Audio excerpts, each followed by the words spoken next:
We're here at Central Wheel Components in Coleshill, Birmingham, and this is the place to come if you want some new wheels making up or your old wheels refurbing for your vintage, classic, modern, on-road, off-road, race bike, you name it, these guys will do it. And Scott, who's a member of the team here, is going to give us the guided tour and show us exactly what goes on and how they put the wheels together. So, without further ado, let's have a walk around. Let's go. Right then, Scott. Where do we start? Right, so this is our spoke manufacturing facility. We're starting off here. This is where we do the polishing of the spokes. So after the spokes have been made, they will come up to the guy here who's doing the polishing. They will be cleaned, polished, and then run through the maze to be dried off. Roughly, they go into the polishers for around 12 hours. Okay, and how many spokes a day do you think go through these machines? Is it there'll be thousands, probably sort of 20,000 plus. Okay, so clean, dipped, and what's this one? So this is where the polishing actually takes place in this? Basically, when the spokes come in, they'll go into the one over there, which is basically a cleaner. Yep. So that will just dry the oil off them and stuff, and then they will be dumped into the polishing compound. That's roughly for about 12 hours. Right. Sometimes when we've got a high workload, we will run two size spokes in there. So as long as there's a big difference in spoke length, we can sort them out afterwards, so to speak. Then they'll just run through the maze for approximately 20 minutes, half an hour, just to dry them off, get all the polishing compound off. And what's this material in here then? This is a maze, so this will just dry them off nicely. Nothing in there at the minute. We have got the polishers full. I can show you the polishers. So this polish is just finished, and here we have. Oh yeah. And are these, what material are these then? Are these just... So these are stainless steel. So they're a high tensile stainless steel, so they'll be for something of the off-road market, modern motocross, something like that. Spokes come in, the material for the spokes then comes on these large spools or reels. Yep. And explain the process that's going on here then, Scott? Basically, we get the raw material in, which is just the wire. Yep. This machine here is straightening out the wire and cutting them to lengths for what we call blanks. So they'll all be cut at sort of an 11-inch length. They'll run off the coil, round the roller. As it comes down here, runs through these rollers, which straighten it off. And then inside here, we have the series of the straightening for the bushings. And then it'll be cut. Cut to length. Cut to length like that. That's where it all starts. That's where it all starts. Brilliant.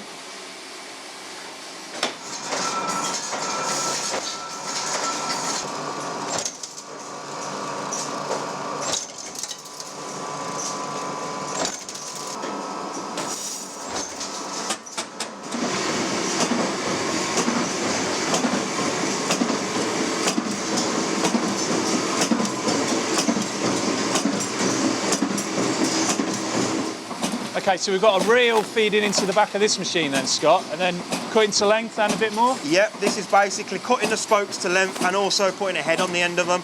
So it'll run off the coil through a series of straighteners and then be cut to length, run along the conveyor belt, and then it's stamped on the end of the spoke, which produces the head. Brilliant. It's quite hypnotic, this one. Yeah, definitely. So that's the finish as it comes off there, straightened now with a head on it. Yep, that's correct. Next stage then, threading, is it? Yeah, so we'll use these as blanks, and then these are ready then to pick up, and we can basically put a bend on them first, and then we will cut them down to length, and then we will run a thread across them. So that will then turn it into a spoke. Okay. As you can see, we have millions of them. Lots of sizes, lots of all gauges. Different gauges, different sizes, different materials, bright steel, stainless steel, galvanised. Something for everything. Yeah, there is. So this is basically making spokes now. So we're bending the ends now on this one, are we? Or cutting to length as well? So here we are with this one.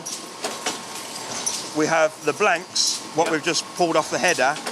These are picked up on here, run round the conveyor belt, along, they are cut and bent to size and also have the thread rolled on them as well. Oh right, all three. Yep, so it's cutting, it's threading, and then it's bending at the end.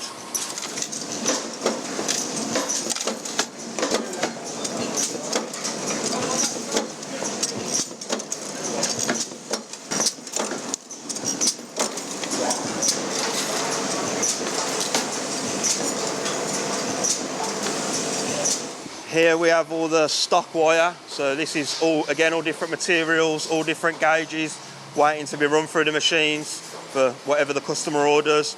Most of the spokes that we make over in the spoke plant are for big bulk wheel building customers. Might want 30,000 spokes, 50,000 spokes, or even more. Yeah. And how long would a reel like this, how many spokes do you think you get off one of these? Is that a tough question? Oh, I'm testing you now. that is a test.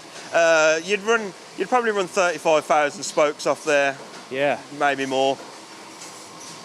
Fantastic. Again, it all depends on your lengths and stuff. Yeah, but yeah, of course. On average, probably about 30 odd thousand. Fabulous. Right, so we've cut the length now. We've got ends stamped at the end, threaded. Yep. What's the next process? We got spoke. We got the guys bending, cutting, and threading. Right, individually. Individually, yeah. So Okay. this is more of a manual process for one-off spoke orders, spoke kits, all that kind of stuff. And here we are in the spoke making department. Alex, you got a set of spokes you can make for us? So you can. So here, if we order a set of spokes, the order will come down to the guys in the spoke department, and they will just run off a set for Smaller volumes. yeah, than what you put 36 through next spokes, door. 40 Yeah, spokes, just a set, or if you want a couple of sets, these guys will pick up the order and they will bend them. Here we've got Alex bending the spokes, first process, before they're then cut down. So you'll adjust the machine to suit which hub. Some are 90 degree, you might have a 45 degree, or Yeah. etc. And then this allows us to offer a vast amount of spoke sets for the different bike types and hub types that we cater for. And that's the thing, there's so many variations of Oh, yeah. gauges, lengths, Yeah, you know, your angle of your bends. It's There's thousands, and Yeah. that's why we try and carry stock for the majority of the popular ones, your Triumphs, your BSAs and Nortons and stuff, but on the whole we make them to order just Well, it's bespoke, so we can actually, yeah. supply the demand. yeah. Perfect. Cut. Then cut thread. So there we go, we've bent them, and now we're going to run them through the cutter to cut them down to length. Again, this determines on what bike it is and rim sizes. This allows us to do one-off sort of things. You might normally run a 19-inch rim and want to go down to an 18-inch for better tyre choice or Yep. different type of use for the bike. We can cater for that, no problem. So we'll adjust the cutter to the desired length, feed the scrolls, and then the machine will do the cutting.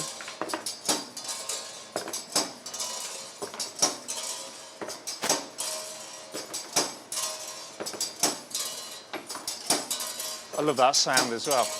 It sounds great. Yeah, it's amazing. Yeah.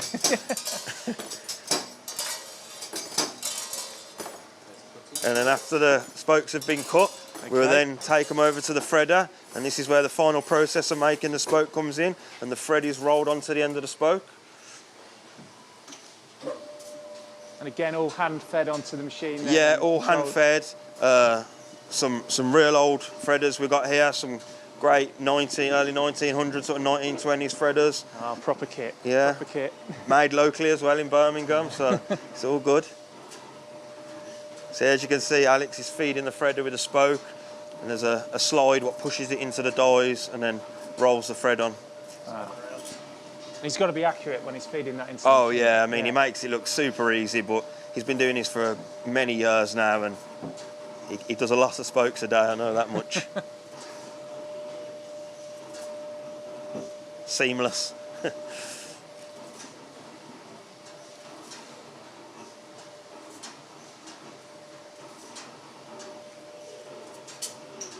Brilliant. You got a There's the finished product. Just a quick check over there. Yeah, quick check over. And then just to make sure the actual thread is all right, sometimes we do stick a nipple on the end just to make sure the actual thread is all right, but most of the time it's bang Sweet. on. Yeah, it's bang on. Okay, so it's not just about spokes, we need rims as well, don't we, Scott? So Yeah. what's this process? So basically here we're hand drilling the rims on the fly presses. So this allows us again to suit whichever hubs type we need. Might be a single-sided, a full width, a cotton reel. So because we put the holes in here, we can basically cater for, again, a large amount of bikes and types. So here we have Aaron putting in the rims, the holes in the rim. And he has to put in different angles, so left hand, right hand sort of approach to where it fits on the side of the hub. And yeah, so basically we run 2 fly presses. This just helps speed up the process. So you've got your holes going, say, to your left and your holes going to your right. Yep. Sometimes if it's, for example, a full width hub, we will drill the rim the same both sides, whereas if it's a single-sided hub, after you've done 10 holes one side, 10 holes on the left press, you will then change the measurements with the arms, which are just for the different widths of the hub and diameters, and then he will go again, and you'll have a different angle of hole compared to the other side of the rim. okay.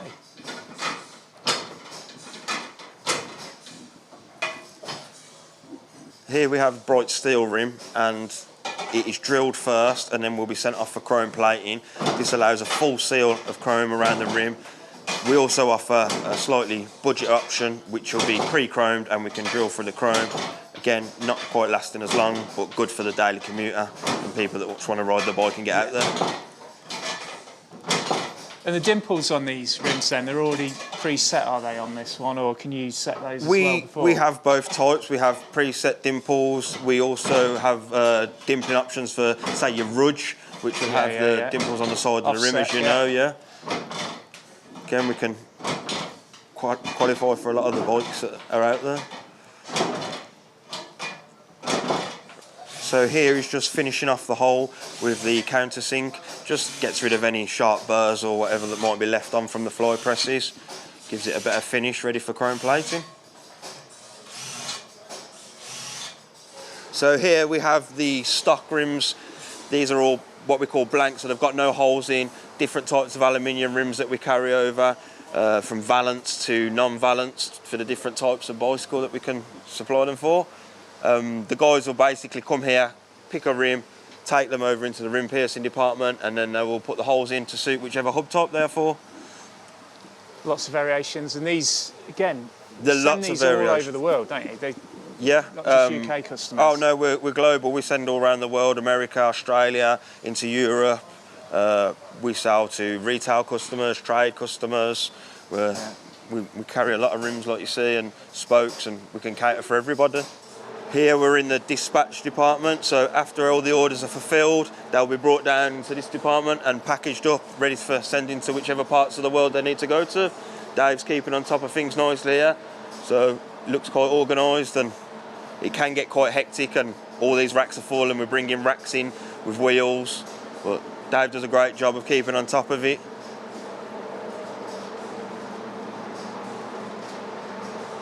And here he is. He's just wrapped up a rim, ready for boxing, and then he'll label them so the customer knows what the rims they're receiving are for, and then they will be wrapped up with a bubble wrap, put in a box, and collected by the shipper, taken to the destination of choice. So it's not all pre-built wheels as well then, a lot of individual components, rims, spokes, tyres, whatever, you know, it's full service really.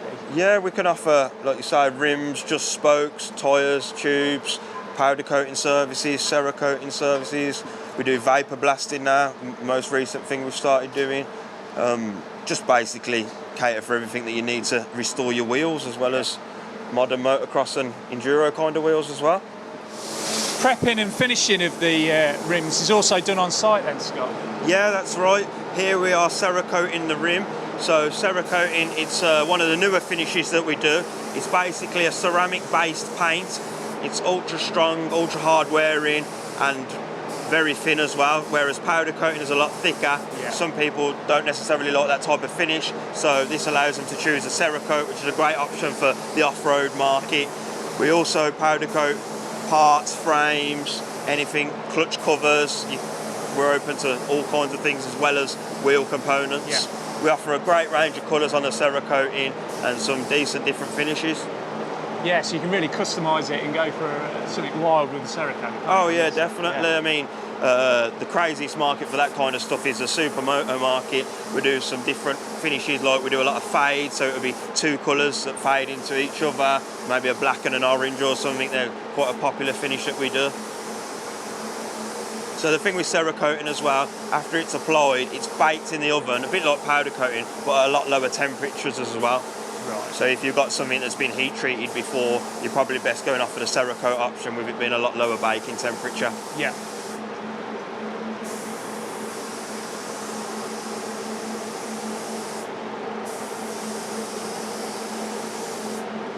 I'd love to be able to paint a spray. Someone to do Yeah, this. when you're One of them. Be good to have a kit. It's like a form of art, isn't it, when you see Yeah. them doing it good?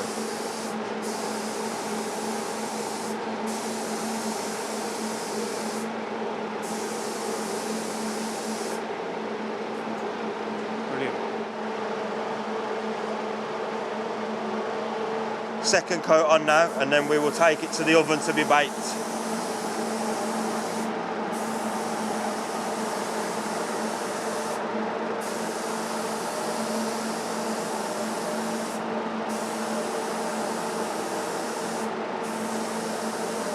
Is it quicker than painting? The coverage is better than wet paints. More expensive? Yeah, it's a lot more expensive than normal paint just because the materials are pricey with it being a ceramic coating. Obviously it's a lot more harder wearing. That's why it's quite a common finish with things like clutch covers and things where they get a lot of abrasion off boots and things. About cleaning it off when you want to redo it. Cleaning it off, yeah, we can blast it off. It is a tough finish, but the blaster will get it off easily enough and then it can be recoated.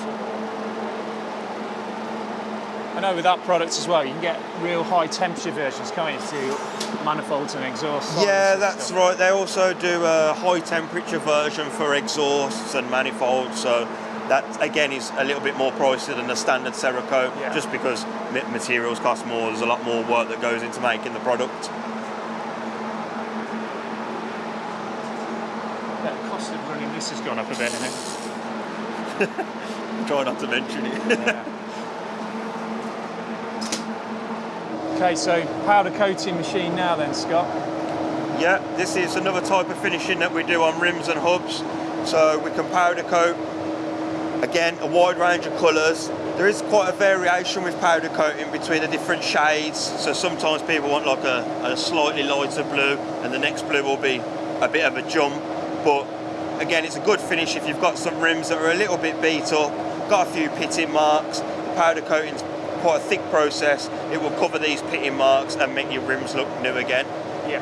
We also cater for things like frames, mud guards and parts. So sometimes we'll get people bringing a whole project. They'll bring in a frame and a load of parts, and then we'll build the wheels, might powder coat the hubs, and then powder coat all their parts, and they can collect it all in one go. Yeah. Because I know in the past you've done, brake plates, hubs, a few different brackets and brake arms and things in the powder coat. And it's, yeah, really durable, good finish. Yeah, it's good stuff. Great and easy to clean. One coat? Yeah, this is a one coat process, unless it's something like a chrome effect, and then we'll have like a chrome base coat with a lacquer over the top. The only time we do a two coat process is if it requires a lacquer.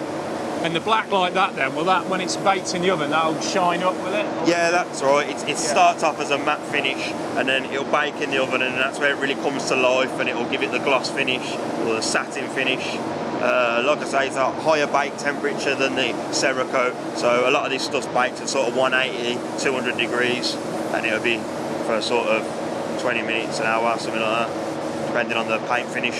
Here we have a hook which is electronically charged. This basically puts a current through the product, which then helps the paint stick to it before it goes in the oven and it's baked.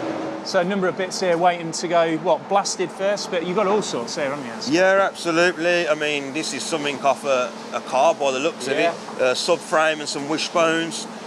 This is how they'll come to us. Then they will be put into the blaster where they're blasted back to the bare metal, and then the guys will either powder coat them or Cerakote them accordingly.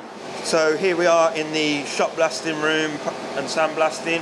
So this is one of our blasters. The parts will then be put inside and blasted. We have a rotating table, and fit most of the parts in there. We also have an extension for the blaster where we can do frames and larger items as such.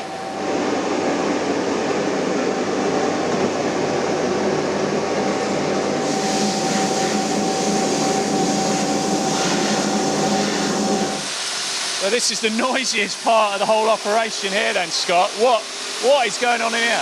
So basically this is our swaging shop. So it's 90 decibels and above in here. So to go properly into the workshop you would need ear protection. Yeah. This is where the spokes are butted. So things like Harleys and Triumphs and stuff, they'll run a butted spoke. So it'll be like a 6 gauge around the bend and then it'll swage down to an 8 Slim gauge. down. So that then gives you the thickness around the hub, which is good for strength. But without it looking too thick and bulky, so then you will get the swage down nice and thin into the 8 gauge for the rest of the wheel. Okay, so into the wheel shop now. What have we got to look at? So, all sorts of stuff going on in here. At the moment, we've got Paul who's putting an ATS system onto a wheel. This is our own tubeless conversion kit. So a lot of the supermoto guys prefer to run tubeless wheels. Yep. So here we can get our spoked wheel and we can apply our vulcanised system, which is ATS, airtight system, onto the wheel, okay. converting it from tubes to tubeless. A simple process to do, or is it? I won't call it, it's simple to us. It's not the simplest to the DIY. Yeah. Bit fiddly. It takes about 4 hours in total. There's 3 stages. We have to put a base coat on, and then we use a vulcanised band, which we use heat. We use a heat belt. Oh, okay, so and water, and it shrinks and it melts or vulcanises the band into place. Wow, Seals it, and then we put a protective layer of tape on it, just in case they get the tire leaves on top of it. Damage it. Totally airtight then. Totally airtight. Yeah. Probably done about 400 by now. Yeah. Right, this is a popular thing to do then. Busier and busier. Yeah. It's building the building. Yeah. Fantastic. Everyone's tubeless. Yeah, it's good. What are the benefits of tubeless then compared to not? Does it give you more tyre choice or? Well, basically, it's a bit lighter than tubes, and also it's the repairability of the tyre. Yeah. So if you're on a tour and you're in Europe, in the mountains somewhere, you could take like a plug kit or something to plug your tyre if you get something going inside the tyre. Got it. Also, if you get a puncture in the tube, there's 30 odd places where the air can come out. Of course. It'll come out every single little hole, so your deflation goes down straight away. Yeah. Whereas with the tubeless kit conversion, it can only come out of where the hole is. So your tyre deflation is far slower, but it's far safer basically. And it's a little bit light, it's about half the weight of a tube as well. Right, okay. Yeah, so. Lots of advantages really. Worth doing. Right, so here we are piercing a rim. This is the aluminium rim for a supermoto. I think this particular rim is actually for a KTM 690. So first of all, we'll put the valve hole in. So Bryce here is just checking, make sure the valve hole is central to the rim, and then he will put the valve hole in before carrying it over to the hydraulic machine where we can put the spoke holes in.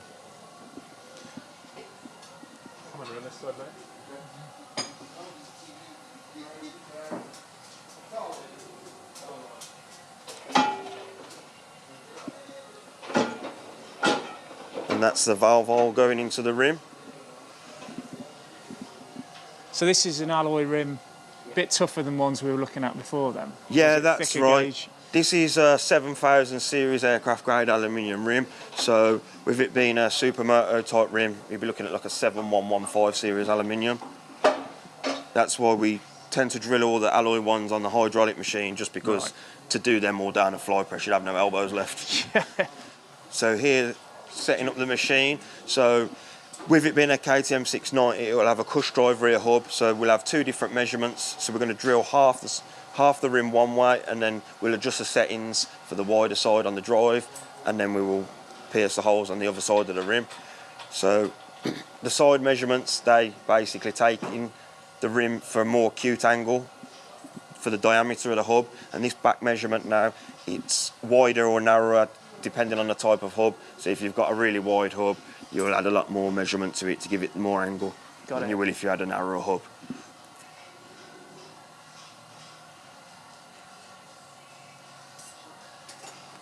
Once he's happy with his settings that he's got for the desired hub, we'll make sure we've got the right tooling on for the nipple size. Again, we get like 250, 300 or 325 nipples, all different sizes.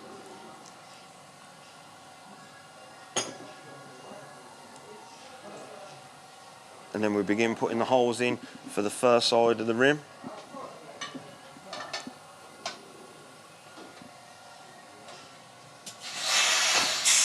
So unlike the fly presses, this is all done in one go. We don't change anything for another machine.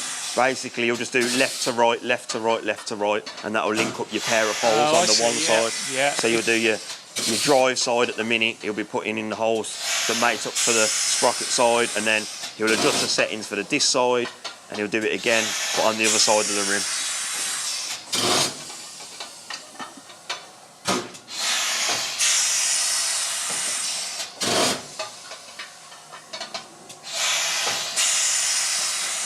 As you can see, you need a lot of force to go through these rims because they're a very strong heat-treated aluminium, and they need to be for the off-road market as well as all the motocross stuff that we do, freestyle bikes, extreme enduro, motocross. They're all doing big stuff nowadays, and the sport's constantly progressing, so they need a good, solid quality product. Super lightweight, but really, really high temperature. Yeah, definitely, yeah.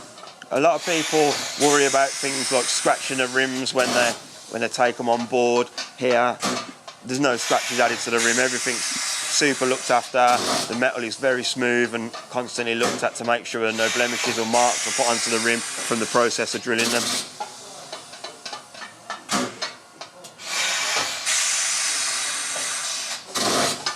This is a raw polished aluminium rim, so this will be going off for anodising, either black or a custom colour like an orange or an orange and black fade that we do.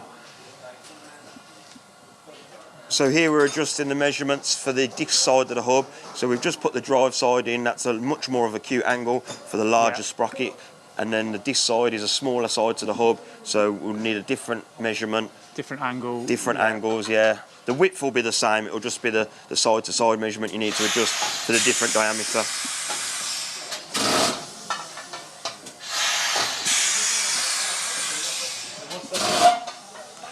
That's the foot operated pedal, so he will hit the pedal with a foot, and then that will bring the hydraulic ram down, which then pierces the hole in the rim.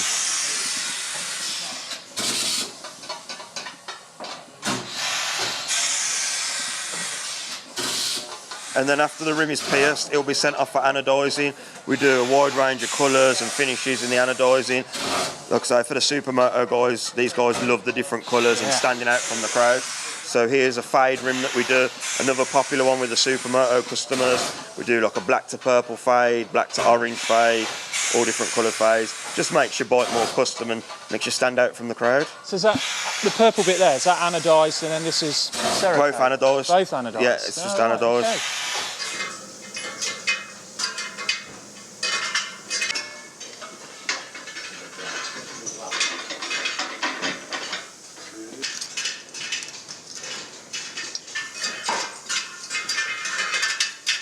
So here Carl's just threading the spokes. This one's for a BSA Empire Star wheel. So the wheels, so the spokes have been bent, cut, and now they are being threaded. And then that allows Carl to build his wheel. All, again, 36, 40 spokes at a time here, rather than the mass production that you see in the spoke making department. A wheel like this then, Carl, pre-war Empire Star, you're not going to be doing many of these, so a bit different. It's important to get all the measurements when you take it apart, this wheel, isn't it? Yeah, the angles thing. it's you've got to make sure you take the spokes out the hub in the right place, otherwise you're not going to be able to put it back together the way you've took it apart. Yeah, it'd be a right pain. So we're jumping around a bit here while people get the materials ready for their jobs. Here we're at Steve, he's truing a wheel. So this is the alignment of the wheel after it's been built. So here we have a Norton Commando wheel after the modern Nortons. So Stevie's tensioning the spokes up and making sure the rim is running true, as well as achieving the offset is correct, otherwise the wheel will not fit inside the bike. And that's just done by sight, he's doing that by eye? It's by sight, yeah. Steve's been in the trade for many, many, many years. He works at the original Triumph in Meriden, so he has been doing this job longer than I've been alive, probably. Well, fair enough. So the offset is measured with what we call a straight edge, so a straight piece of metal and a ruler, and then we will run that along the disc or the sprocket side and put the ruler to the edge of the rim, and then that gives us the distance of the offset.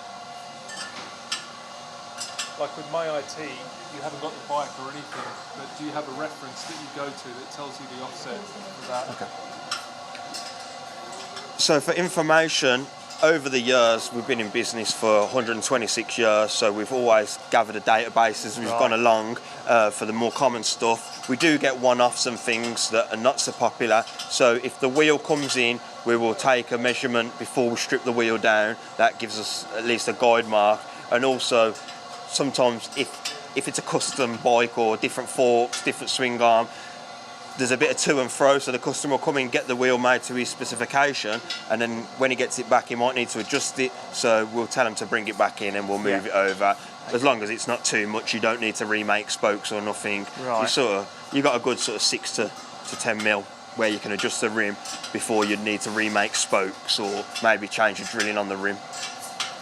In terms of the tension then that you put on the spokes as well, is that just done by feel or is there a torque? That's what I'm doing at the moment. I'm going around and testing every spoke individually for the valve hole we can count.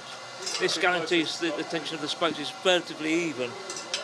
The whole process is to get the rim central to the hub. And you have to imagine that I tire on it. But this is just a final check now to make sure the spokes are roughly about the same tension.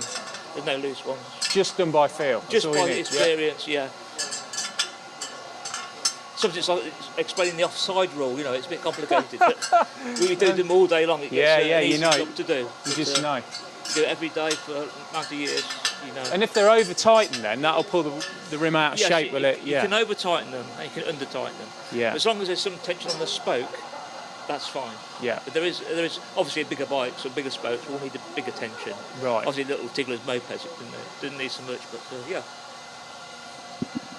Nice. There is guidelines for MOTs, like your sort of 3 to 5 mil and stuff, but these guys, they're doing it day in, day out. They know the tolerances, they know the torque settings. Yeah. I mean, like on the whole, sort of 4.2 newton meters or something. These guys, they're just truing wheels. You get a feel. I true wheels myself, I know exactly how you get the You don't feel need a of the gauge gas. to tell you when it's right. No, that's right, yeah.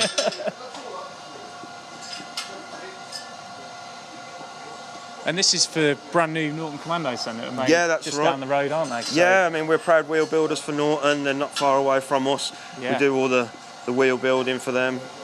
They'll supply us the hub and the rim, and then we'll make the spokes and build the wheels up and make sure they're true. It's good to see Norton back on board with the British bike scene and producing lots of bikes. I was happy to be part of the process. And that's finished. Brilliant. Just like that.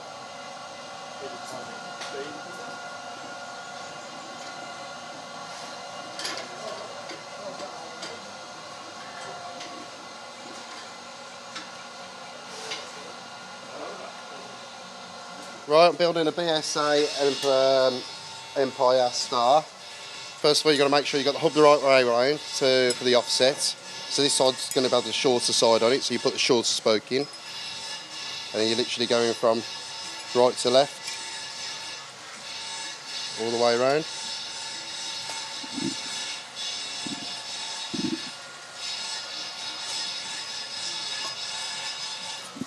It's important that you keep the twist on the hub as well, otherwise you'll be putting the spoke to the wrong hole. So it lines up better. You'll put the first spoke in, see the coil twist the hub then. That makes sure it's all lined up nicely and gives you your next hole. If you lose that twist, you'll be putting spokes absolutely everywhere. These are a bit difficult because they're slotted as well, so the spokes can fall out quite easy as well. And this hub's been powder coated by yourselves? Yeah, so this job come in, we've powder coated the hub on this one, we've drilled the rims to suit the hub, chrome plated it, coach lined as well, and then Carl's just made the spokes as we've seen, and now he's putting it all together before Steve will be truing it up. It's our friend Alan Fox. He's done some of our tanks on our collection, and he's the guy you use for your coach lining as well, isn't it? Yes, yeah, absolutely. It's a really good job he does, as you can see here. I mean, we put loads of rims through, so we're definitely keeping him busy as well as you guys with the projects. Sort of build time for doing this then, Carl, what would it normally... Depending on the wheel, as this one's quite basic, to be honest, so this is between, I'd say, 10-15 minutes. Okay. And then obviously the truing takes a bit longer. So to do a pair of wheels, I'd say about an hour for the whole lot. What about from when you order a wheel to when you get it? Oh, that can take, depends on what you want doing. It could be 2 days to 6-7 weeks if you're waiting on powder coating, if you want your rim chromed. Obviously, if you're having the coach lining doing, that takes a lot longer. So between a week and 5 weeks we try and aim for, but sometimes it doesn't work out that easy. It can take a bit longer. So yeah, for example, with the chrome plating, we don't actually chrome plate in-house, so we will have to drill the rim, send it off to the chromers, which is a local company to ourselves. They will then chrome plate it, but you're kind of in their hands as to when you get the rims back. So it might take a week or two to be chrome plated, and then when we get the rim back, we'll then take it on board. We have sort of roughly around a 4 to 5 week queue, but in the summer months when everyone's using their bikes, it does come down a bit, and it can be sort of 2 weeks, 3 weeks. Obviously winter, project time, everyone's got the builds on the go, so it's more our busier time of the year. So it's not just classic stuff, is it? There's a lot of modern. No, that's right. Particularly the off-road. We have our own off-road brand here at Central Wheel Components, which is the SM Pro Platinum range. SM Pro wheels definitely made a name for themselves now. Started in 2004 with the SM Pro brand, and then as we've come along, we've gathered heaps and bounds. We have 3 to 4 builders building constantly all day, 3 to 4 truers truing all day, lots of different colours. They're all about being different and standing out from the crowd. So we do different colour options with alloy nipples, black spokes, polished spokes, black rims predominantly, but we do gold rims, fade rims, all the different colours. And yeah, it's definitely becoming a very big talking point inside the industry. So these guys here are assembling wheels, finish off. We've got a Africa Twin CRF 1000L wheel just being finished here. So that's the front wheel, Rami's just finished off, and he's just put the spacers with it, ready to go onto the rack, ready for the guys to trim. Okay, so got your rims done, all wheels built up. You need a tyre. We can supply one. We do carry a huge stock of tyres, as you can see here. All these tyres are Mitas tyres, and we are a distributor for Mitas in the UK. We also cover all other brands of tyres as well through our tyre bay. So once you've had your wheels built, if there's a tyre that you would like fitting and you don't want to go and find somebody to fit it, we will do it for you, and then you can just fit them to the bike when you get them. Straight off. Yep, absolutely. Large range of tyres, enduro tyres, classic tyres, motocross, all sorts we can cater for. Special discounts?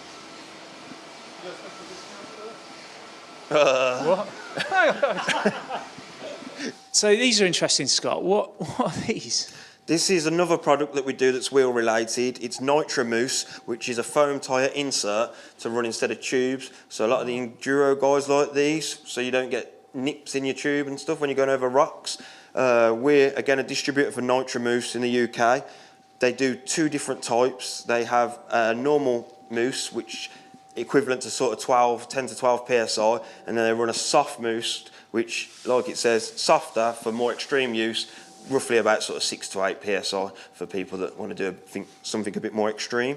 Brilliant. So thanks to Scott and the guys for showing us around today. Really interesting to see the process, how it all comes together, and the amount of attention to detail that's required to build the wheels. And thankfully today as well, we can also collect the wheels that the guys have put together for us. So we've got Alex, cameraman, for his IT490 wheel here. It's been Cerakoted and rebuilt for his Yamaha project, which is on the 2nd channel. And I'm also taking back with me today a now 21-inch rear wheel for the HRD 1926. So I've got the original rim there that was a 19 that was on it. So we'll be putting those back on. So check out the channel, see how we get on with those. And once again, thanks to the guys at Central Wheel for showing us around. A pleasure.